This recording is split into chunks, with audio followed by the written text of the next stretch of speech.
हम पढ़ रहे थे चैप्टर नंबर 10 क्लास 9 का सब्जेक्ट इंग्लिश। बिहाइव जो बुक है उसमें chapter number 10 Kathmandu Kathmandu chapter हम पढ़ रहे थे। तो हमने यहाँ तक पढ़ लिया था। मैं इसको वापस एक्सप्लेन कर देती हूँ। ये यहाँ तक हमने पढ़ लिया था, सेवन्थ का आधा पढ़ लिया था और आधा एक्सप्लेन करना बाकी था। तो ये यहाँ से आज हम पढ़ेंगे। तो इसमें हम पढ़ रहे थे कि काठमांडू के अंदर नेपाल अपनी एक नेबरिंग कंट्री है, पड़ोसी देश है, जिसकी कैपिटल है, जिसकी राजधानी है काठमांडू। काठमांडू में पशुपतिनाथ टेम्पल है। वहां सिर्फ हिंदूज अलाउड है। और एक तो जो इसमें जो राइटर है, जो विक्रम सेठ राइटर है, उन्होंने पशुपतिनाथ टेम्पल देखा। उन्होंने देखा कि वहां पे बहुत ज्यादा भीड़ थी। वहां पे सब ऐसे जो हॉकर्स थे, सामान बेचने वाले थे, वो सब चिल्ला रहे थे, चिल्ला चिल्ला के सामान बेच रहे थे। और दूसरी चीज इन्होंने देखी, बुद्धनाथ स्तूपा। तो बुद्धनाथ स्तूपा पे मतलब बहुत शांति थी। तो ये सब उन्होंने देखा और मार्केट से उन्होंने काफी चीजें खरीदी, कुछ खाया पिया और चीजें खरीदी। तो वो सब हमने पढ़ा था।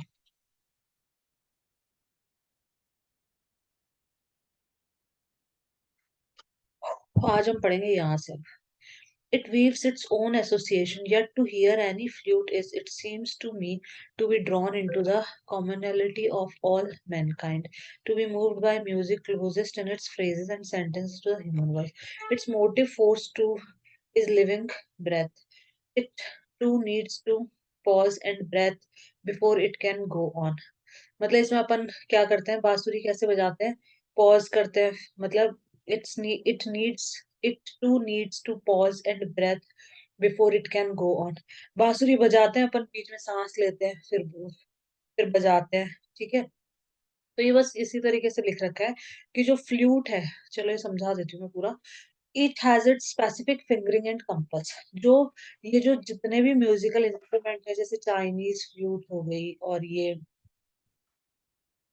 साउथ अमेरिकन, ये जो जितनी भी फ्लूट्स हैं, जितनी भी बांसुरी है, सबका खुद का स्पेसिफिक फिंगरिंग और कंपस। मतलब अलग अलग नोट्स बजाने के लिए, अलग अलग बजाने के लिए अलग अलग जगह हम मतलब फिंगर प्लेस करते हैं। तो ये सब इनका होता है ऐसे। तो yet to hear any flute is, it seems to me, to be drawn into the commonality of all mankind। मतलब कोई भी फ्लूट, कोई भी आप बांसुरी सुनते हो, तो एक तरह से मतलब सारे जो मैनकाइंड है, मतलब जो मानव जाति है, उसकी एक कॉमन चीज दिखाई देती है। To be moved by music closest in its phrase and sentence to human voice. Its motive force too is living breath. Too needs to pause. जब हम बांसुरी बजाते हैं तो हम क्या बोलते हैं, सांस लेते हैं और उसके बाद मतलब उसको बजाते हैं। तो it too needs to pause and breathe, मतलब हम पॉज करते हैं, ब्रीथ लेते हैं before it can go on, मतलब इसे बजाने से पहले। तो नॉर्मल चीजें लिखी हुई हैं बस। अब चैप्टर खत्म। हम्म, बस ये लास्ट है। I can do, that I can be so affected by a few familiar phrases on the bansuri surprises me at first. For on the previous occasions that I have returned home after a long absence abroad, I have hardly noticed such details and certainly have not invested them with the significance I now do. तो यहाँ पे क्या बोल रहा है, एक तो इसका लिख लो, इसका मतलब एब्सेंस का लिख लो एक तो।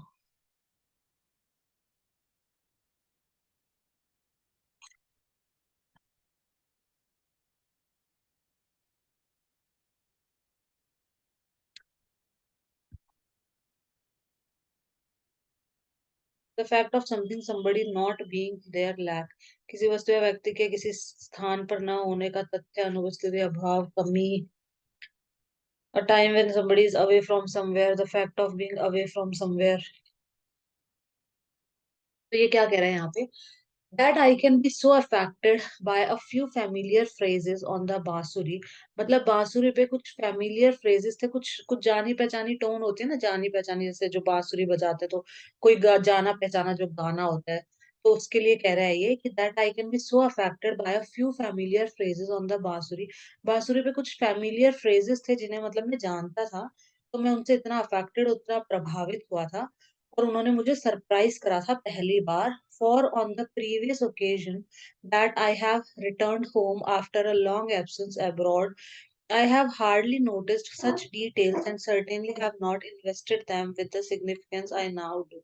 मतलब मैं पहले इतना सोचता नहीं था, इतना इन्वेस्ट नहीं करता था, इतना नोटिस नहीं करता था, जितना मैं अब मतलब इतना जो महत्व देता हूँ और नोटिस करता हूँ।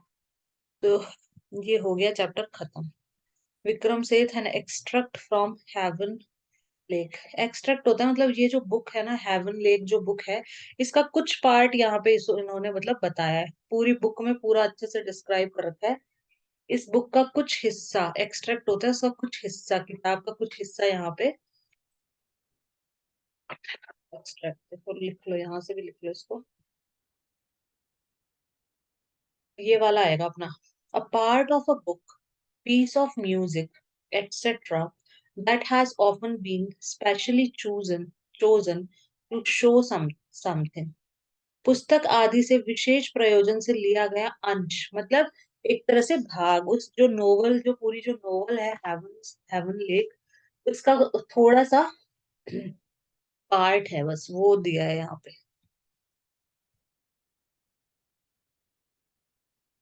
N extract from Heaven Lake, Heaven Lake एक बुक है, उसका थोड़ा सा अंश, थोड़ा सा पार्ट, ये राइटर ने, विक्रम से जो राइटर है, इन्होंने यहाँ पे शेयर किया है। तो ये हो गया अपना चैप्टर खत्म। ठीक है, तो अब हम पढ़ेंगे चैप्टर नंबर 10 कंप्लीट हो चुका है, हम पढ़ रहे हैं चैप्टर नंबर 11, बिहाइव बुक का ही पढ़ रहे हैं। देखो, बी का मतलब होता है मधुमक्खी, ठीक है, और हाइव मतलब छत्ता, उसका जो छत्ता होता है, तो बिहाइव का मतलब होता है मधुमक्खी का छत्ता। तो जो बिहाइव बुक है हमारी, उसमें हम चैप्टर नंबर 11 पढ़ रहे हैं, चैप्टर 10 हम पूरा कर चुके हैं। इफ आई वर यू, ये चैप्टर करेंगे आज हम। यदि मैं तुम्हारी जगह होता, यदि मैं तुम होता, तो इफ आई वर यू, ये इसका नाम है। इफ मतलब यदि मैं तुम होता तो क्या करता। बिफोर यू रीड, गेरार्ड, ये किसी का नाम है, जेरार्ड या गेरार्ड जो भी है। तो Gerard lives alone in a lonely cottage. तो ये जो जेरार्ड था, ये अलोन, अकेला रहता था एक लोनली कॉटेज के अंदर। कॉटेज वही होता है कुटिया, कुटिया कह लो, ठीक है ना। तो ये कॉटेज के अंदर अकेला रहता था। यहाँ से भी लिख लो इसको।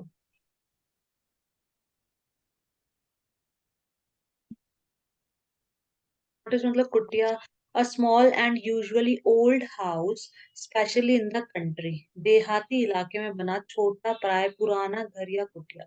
देहाती मतलब जैसे गांव के इलाके में बना हुआ थोड़ा सा। तो जो ये जो जैरड है, ये अकेला रहता था एक कुटिया के अंदर। An intruder who is a criminal enters his cottage. Intruder होता है मतलब जो बिना बुलाए, बिना उसके घुस जाता है, कोई भी इंसान अपने घर के अंदर घुस गया।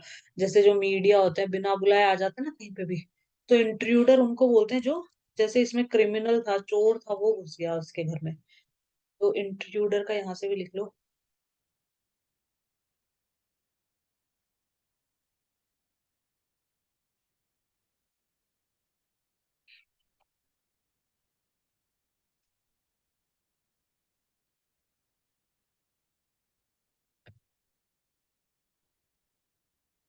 Person who enters a place without permission and often secretly, बिना परमिशन के अंदर आ जाना, सीक्रेटली चुपचाप घुस जाना, जैसे चोर नहीं घुसते हैं ऐसे। तो बिना अनुमति और प्राय गुप्त रीति से किसी स्थान में प्रवेश करने वाला व्यक्ति, घुसपैठ या अनधिकार अनधिकार प्रवेश करने वाला व्यक्ति, ठीक है ना। तो ये इसको लिख लो, इंग्लिश हिंदी जैसे तुम्हें अच्छा लगे वैसे लिख लो। इंट्रूडर उस पर्सन को बोलते हैं जो बिना परमिशन के या चुपचाप कहीं पे घुस जाए, उसको हम इंट्रूडर बोलते हैं। क्रिमिनल होता है जो कोई कोई ना कोई अपराध करता है, उसको क्रिमिनल बोलते हैं। क्रिमिनल, अपराधी। A person who has done something illegal, जिसने कुछ गलत करा हो, जैसे चोर हो गया, ठीक है, ये क्रिमिनल्स होते हैं। तो an intruder who is a criminal enters his cottage. तो एक इंट्रूडर, एक बिना परमिशन, बिना बुलाया मेहमान कोई उसके घर में घुस गया, ठीक है, चुपचाप, जो कि एक क्रिमिनल था, एक अपराधी था, उसकी कुटिया में घुस गया। He intends to murder Gerard and take on his identity. उसकी इंटेंट मतलब उसकी जो वो थी, क्या क्या इच्छा थी उसकी, क्या इंटेंशन थी उसकी, कि इसको मर्डर कर दूं, इसको मार दूं, जेरार्ड को मारने की इंटेंशन थी उसकी। And take on his identity, और उसकी पहचान मैं ले लूं। डज ही सक्सीड, क्या वो सफल हुआ ऐसा करने में? तो इंटेंट होता है, इंटेंट मतलब उसकी इच्छा, मतलब उसकी मंशा, उसकी इंटेंशन। इंटेंशन थी उसे मारने की, और उसकी आइडेंटिटी मतलब उसकी पहचान, उसकी पहचान मैं ले लूं। इंटेंट मतलब होता है टू प्लान और mean to do something, to plan और मीन और making something for particular person और कुछ करने की योजना बनाना, इरादा, मतलब उसका इरादा था, एक तरह से उसकी इंटेंशन थी। तो उसका इरादा था कि मैं इसका मर्डर कर दूं, और सारी चीजें, इसकी जो आइडेंटिटी है, इसकी जो पहचान है, वो मैं ले लूं। तो क्या वो सक्सीड हुआ, क्या वो सफल हुआ इस चीज में? तो पढ़ते हैं इसमें। Do you know their meaning, match them with the meanings given to find out cultured. अच्छा, ये इसमें दे रखा है, इसको मैच करना है। ये वर्ड है, इसकी जो मीनिंग है ना, इसके उस मीनिंग के साथ में इसको मैच करना है। ये कुछ मीनिंग्स दे रखी है। अब हम पढ़ते हैं यहाँ से। इन अ स्मॉल कॉटेज इंटीरियर, एक स्मॉल छोटी सी कुटिया है। इंटीरियर मतलब उसके अंदर का, अंदर का वो दिखा रहे हैं, ठीक है, सीन के अंदर, उसके अंदर, कुटिया के अंदर दिखा रहे हैं। तो there is an entrance back right which may be contained another door to the left must be a practical door. The furniture is simple, consisting of a small table towards the left, a chair or two, and a divan rather upstage on the right. On the table is a telephone. तो उसके अंदर की चीजें बता रखी कि वहां पे क्या क्या था। तो देखो क्या क्या था कॉटेज के अंदर। There is an entrance back right which may be curtain. तो वहां पे एक एंट्रेंस था, there is an entrance back right, ठीक है, एक एंट्रेंस था। और another door to the left must be practical door, एक लेफ्ट की तरफ भी एक डोर था वहां पे। फर्नीचर सिंपल सा फर्नीचर था। और consisting of a small table towards the left, एक छोटी सी टेबल रखी थी लेफ्ट साइड में। अ चेयर और टू, एक और दो चेयर रखी थी वहां पे। एक दीवान था, rather up stage on the right, right की तरफ मतलब ऊपर थोड़ा स्टेज पे, वहां पे दीवान रखा हुआ था। और एक टेबल पे टेलीफोन रखा हुआ था। तो ये भी मैं दिखा देती हूँ।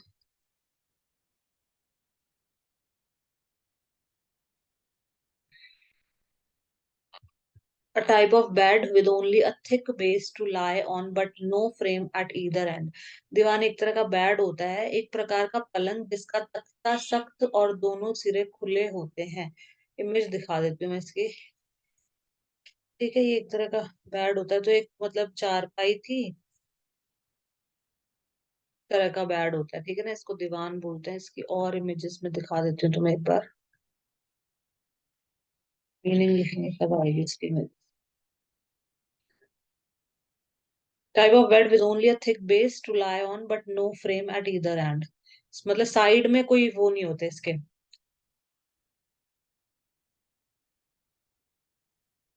साइड में से खुला होता है, मतलब गिर भी सकते हैं। इस तरह का ये दीवान है, या साइड में कुछ भी नहीं है ना, ठीक है। ये इसको कह लो, ये दीवान है, ये, ठीक है, ये दीवान है। मतलब इनके साइड में साइड से ओपन है, यहाँ से गिर भी सकता है कोई। ये सारे दीवान है। ये भी, इनको भी दीवान ही बोलते हैं, ये जो ये ऐसे होते हैं बैठने, मतलब जो साइड से ओपन हो, यहाँ साइड दोनों तरफ से ओपन है ना, साइड से, ये सब दीवान है। तो आगे चलते हैं। तो एक बेड था, रूम के अंदर क्या थी, दो दो टेबल थी, एक चेयर थी, एक टेबल थी, दो चेयर थी, एक बेड रखा हुआ था, और टेबल पे फोन रखा था, और फर्नीचर सिंपल था, और डोर थे। तो ये सब चीजें थी इसके अंदर। व्हेन द कर्टेन, कर्टेन मतलब पर्दा होता है, when the curtain rises, Gerard is standing by the table making a phone call.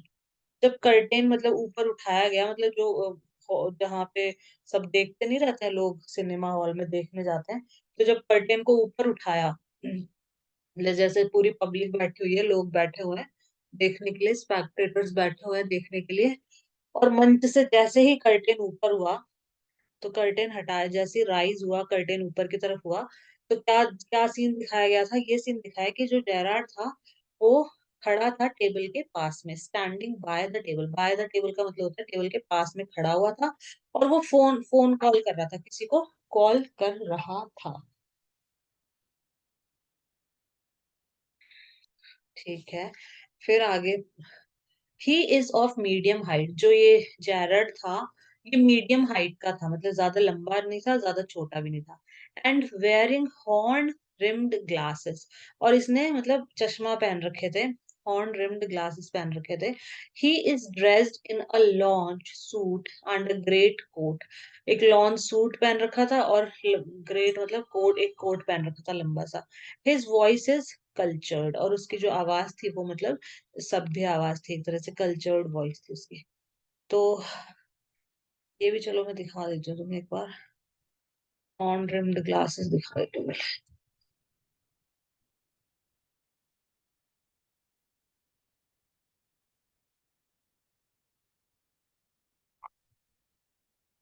इस तरह के ग्लासेस को बोलते हैं हॉर्न रिम्ड ग्लासेस, ठीक है।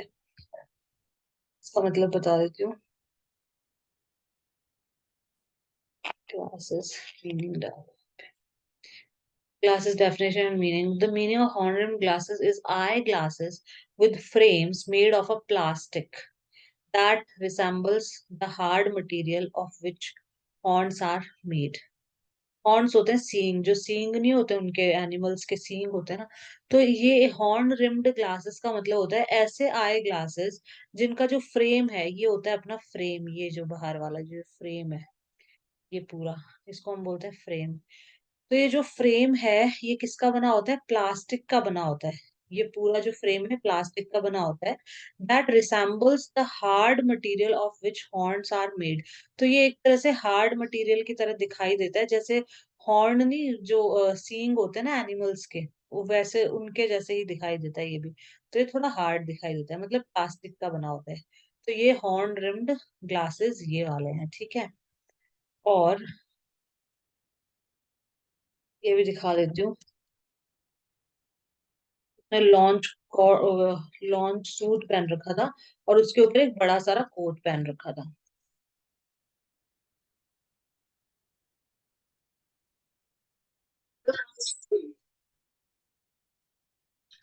A man's suit consisting of a matching jacket and trouser worn during the day, especially in the workplace. तो एक ऐसा सूट जिसमें मैचिंग की जैकेट हो, और मैचिंग का ट्राउजर, जो पैंट होती है वो भी मैचिंग की हो। तो वो होता है अपना, जैसे पूरा आजकल पहनते हैं ना शादियों में, ये इस तरह का पहन रखा था अंदर, ठीक है ना। लॉन सूट इस तरह का, और उसके ऊपर कोट भी पहन रखा था, लंबा सा कोट पहन रखा था उसके ऊपर। नीचे का ट्राउजर और ऊपर की जो शर्ट होती है सेम सेम, और उसके ऊपर लंबा सा कोट। आगे चलते हैं।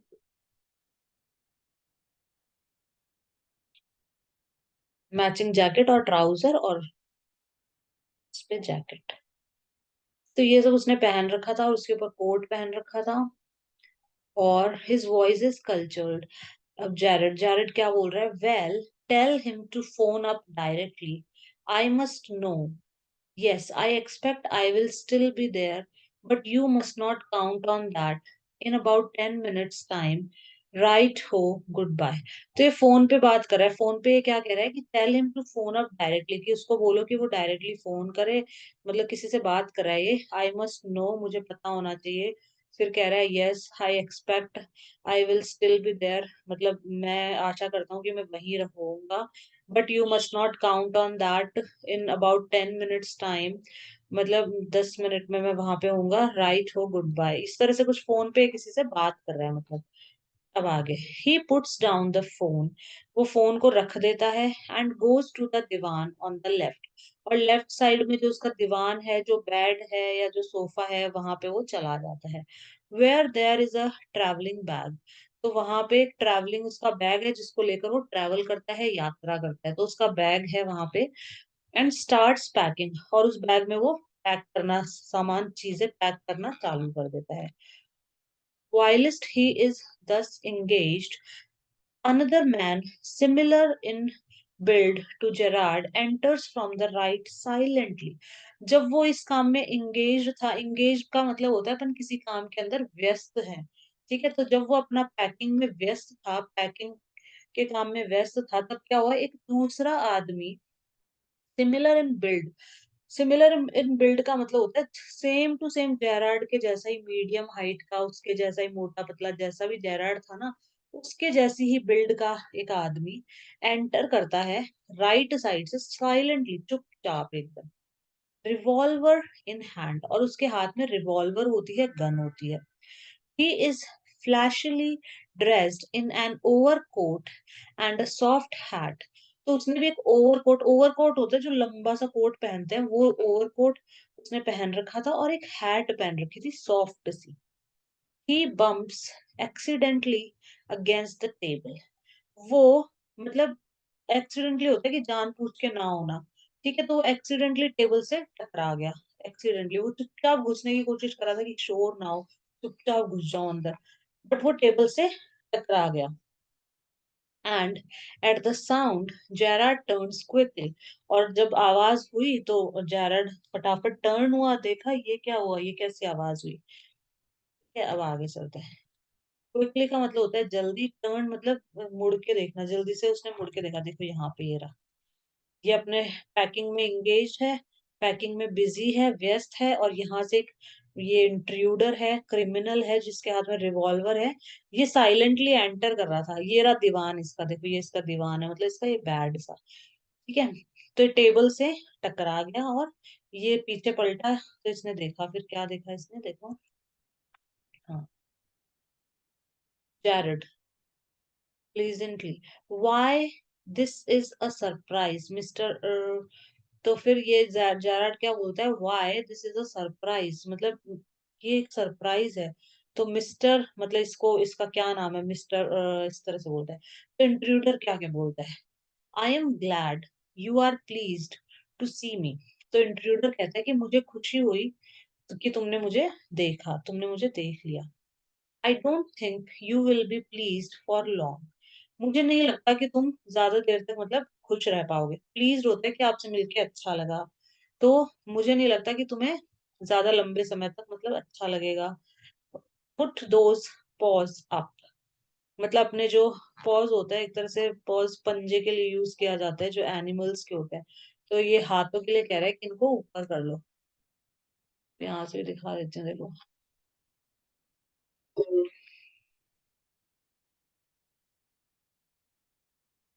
The foot of animal such as dog, cat, bear etcetera, पशुओं, कुत्ते, बिल्ली आदि का पंजा, उसको पॉ बोलते हैं हम।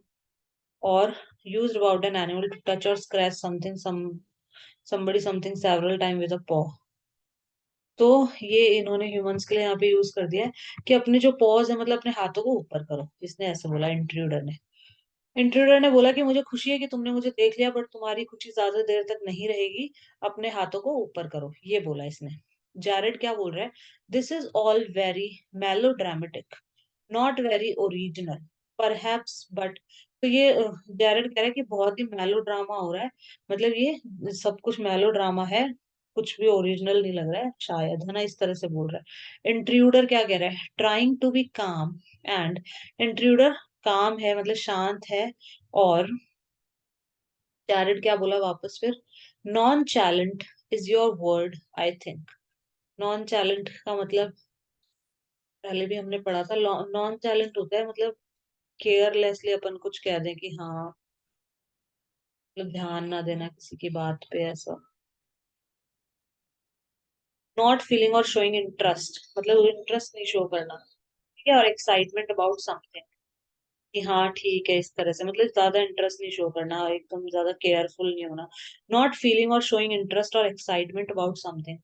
उदासीनता, किसी वस्तु के प्रति कोई मनोभाव, रुचि, आकर्षण अनुभव न करने वाला। तो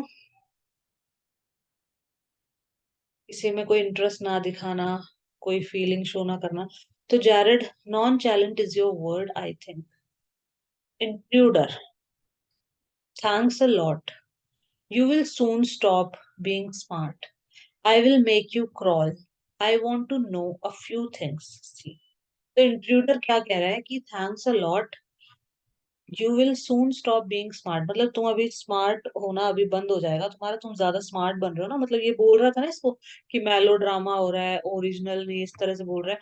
तो इंट्रूडर कह रहा है कि तुम जल्दी ही, तुम्हारी जो स्मार्टनेस है वो भी बंद हो जाएगी। मैं तुम्हें, आई will make you crawl, crawl का मतलब होता है रेंगना, जैसे बच्चे क्रॉल नहीं करते हैं, बच्चे पैरों के बल चलते हैं, जो वो चल खड़े होके नहीं चल पाते। तो ये कह रहा है कि मैं तुम्हें रेंगवाऊंगा, and I want to know a few things, मुझे कुछ चीजें जाननी है तुम्हारे बारे में। क्रॉल का देखो यहाँ से भी लिख लो, क्रॉल होता है जो छोटे बच्चे होते हैं जो चल नहीं पाते, तो वो पैरों के बल चलते हैं, तो उसको बोलते हैं क्रॉल करना, रेंगना। हाथों और घुटनों के बल चलना, रेंगना। To move slowly with your body on and close to the ground on your hands और नीज, ठीक है, तो इसको रेंगना बोलते हैं।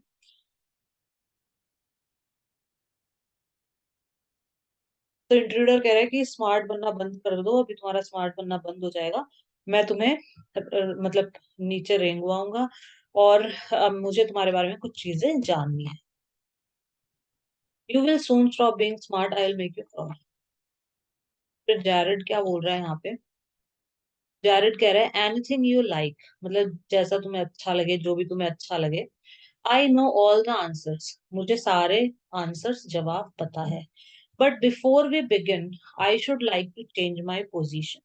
लेकिन चालू करने से पहले, कि जैसे जो भी तुम क्वेश्चन पूछोगे, उन क्वेश्चन पूछने से पहले, चालू करने से पहले, मैं अपनी पोजीशन चेंज करना चाहता हूँ। I should like to change my position, मतलब मैं अपना स्थान, मैं अपनी जगह चेंज करना चाहता हूँ, मतलब मैं कहीं और खड़ा होकर तुम्हें सारे जवाब दूंगा। You may be comfortable but I am not, मतलब तुम शायद कंफर्टेबल होगे, लेकिन मैं मतलब ऐसे कंफर्टेबल नहीं हूँ, मैं आराम से बैठ के और आराम से तुम्हारे सारे सारे सवालों के जवाब दूंगा। इंट्रूडर क्या बोल रहा है? सिट डाउन देयर, कि वहां पे बैठ जाओ, मतलब जहां खड़े हो ना वहां बैठ जाओ। एंड नो फनी बिजनेस, और मतलब कोई ज्यादा होशियारी मत करो इस तरीके से। नो फनी बिजनेस, ज्यादा चालाकी मत करो मतलब।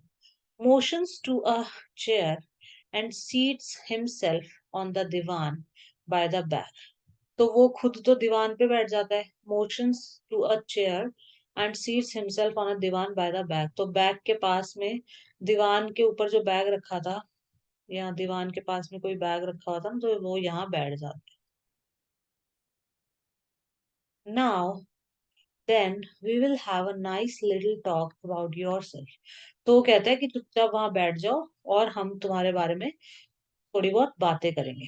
Now we will have a nice little talk about yourself, yourself मतलब तुम्हारे बारे में हम कुछ बातें करेंगे। इंट्रूडर बोलता है जैरेड।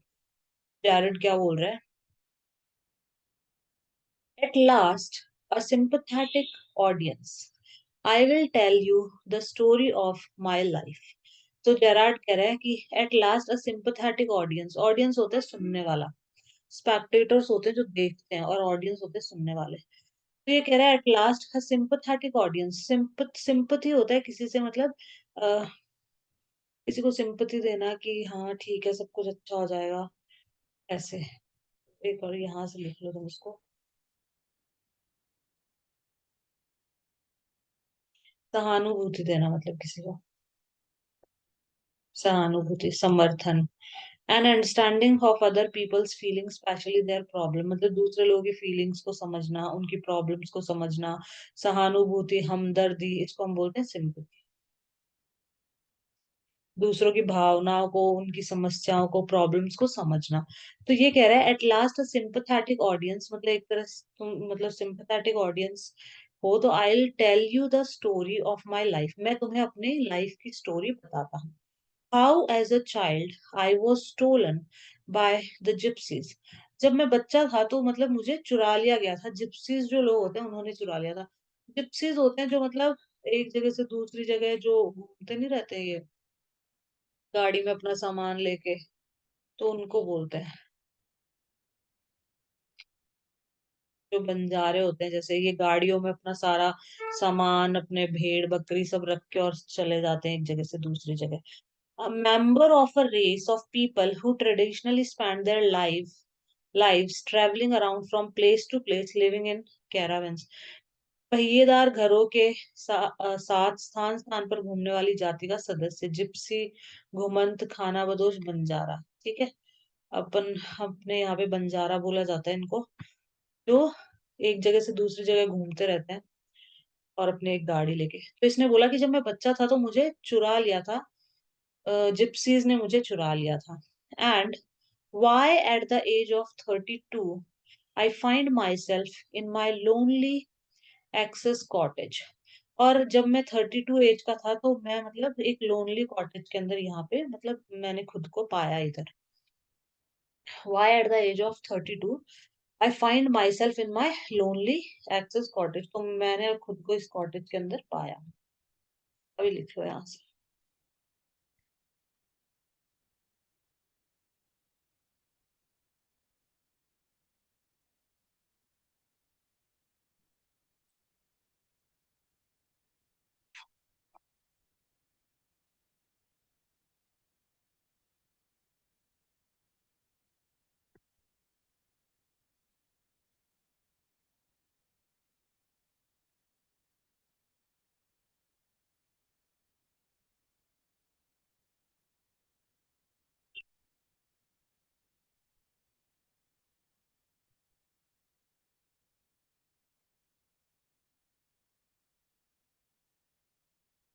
A county of ऐसे on the North Sea and the Thames Sea।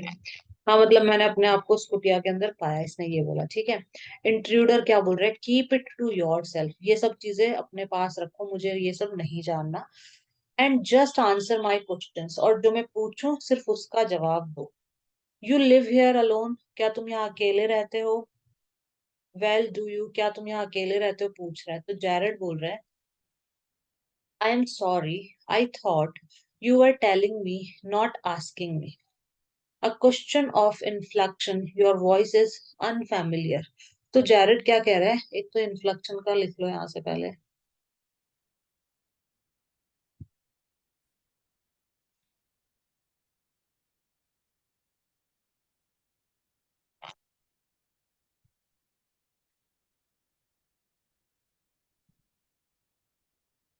Inflection मतलब अ चेंज इन द, शब्द के रूप में, a change in the form of a word, specially its sounding that changes its function in the grammar of the language. For example, शब्द के रूप में विशेषतः परिवर्तन, जैसे ओ ये the rise and fall of your voice when you are talking. Inflection हो गया जब आप बात कर रहे हो तो बोलते समय सुर में उतार चढ़ाव, उसको हम बोलते हैं इन्फ्लेक्शन।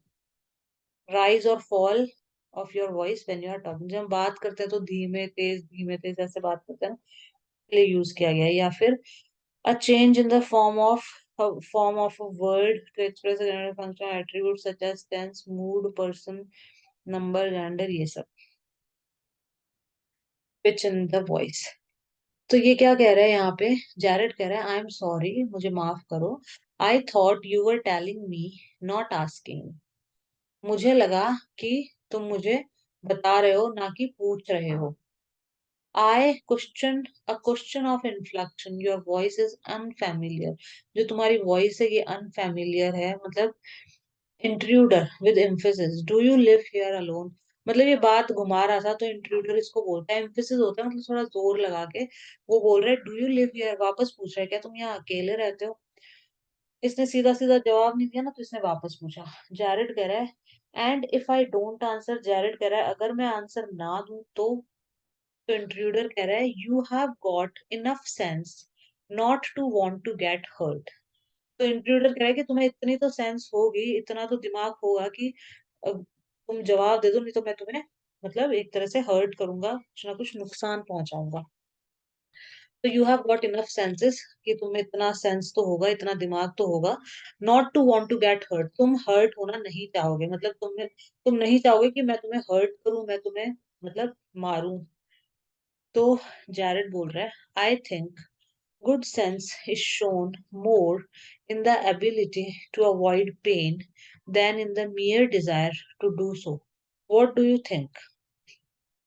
तो जैरड बोल रहा है कि मैं सोचता हूँ कि जो गुड सेंस होते हैं, मतलब जो गुड सेंस होती है, it's shown more in the ability to avoid pain. जो गुड सेंस होती है ना, वो क्या होती है कि पेन को अवॉइड करना। ठीक है, वो एबिलिटी जहाँ पे पेन अवॉइड हो, पेन को एक तरह से अवॉइड कर देना, मतलब उसको नजरअंदाज कर देना। Then in the mere desire to do so, मतलब ऐसा कर, एक तो मियर डिजायर कि हाँ किसी को पेन पहुंचाना, तो गुड सेंस तो वही होती कि पेन को अवॉइड करना। तो इस तरह से घुमा फिरा के वो बातें कर रहा था। व्हाट डू यू थिंक, तुम क्या सोचते हो? तो गुड सेंस तो वो होती है जो शो करती है कि पेन को अवॉइड किया जाए, then in the mere desire to do so, mere होता है कम, डिजायर मतलब इच्छा, तो कम डिजायर होनी चाहिए ऐसा करने की, किसी को पेन देने की। तो इस तरह से घुमा फिरा के बातें कर रहे हैं। तो इंट्रूडर क्या कह रहा है, never mind my name, mister uh बोला ना इसने, तो इसने बोला never mind my name, I like yours better mister Jared, मतलब मेरा माइंड मत करो, मेरा नाम मतलब जानने की कोई जरूरत नहीं है, मुझे तुम्हारा नाम ही अच्छा लगता है mister Jared, I like yours better, तुम्हारा मुझे ज्यादा अच्छा लगता है। What are your Christian names, तुम्हारा क्रिश्चियन नाम क्या है?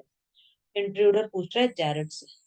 तो जैरेड कह रहा है विंसेंट चार्ल्स, कि ये मेरा क्रिश्चियन नेम है विंसेंट चार्ल्स। इंट्रूडर कह रहा है do you run a car, क्या मतलब तुम एक कार चलाते हो?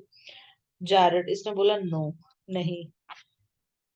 Intruder, that is a lie, intruder कह रहा है कि तुम झूठ बोल रहे हो, ये एक झूठ है। You are not dealing with a fool, तुम किसी पागल के साथ डील नहीं कर रहे हो, तुम झूठ मत बोलो। जैसे कह रहा है कि this is that is a lie, ये एक झूठ है। You are not dealing with a fool, कि तुम एक फूल के साथ डील नहीं कर रहे हो, कि मैं कोई पागल नहीं हूँ।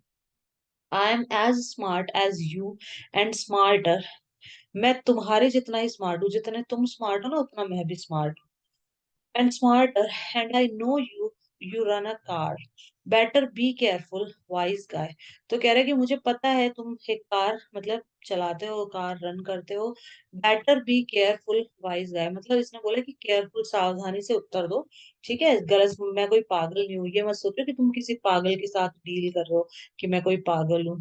तो मुझसे झूठ मत बोलो, मैं भी तुम्हारे जितना ही स्मार्ट हूँ, मुझे पता है कि यू रन अ कार।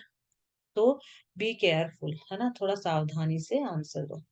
तो इस वीडियो में हम यहाँ तक ही करेंगे, नेक्स्ट वीडियो में हम यहाँ से करेंगे इसके आगे से, क्योंकि एंड होने वाली है वीडियो अभी।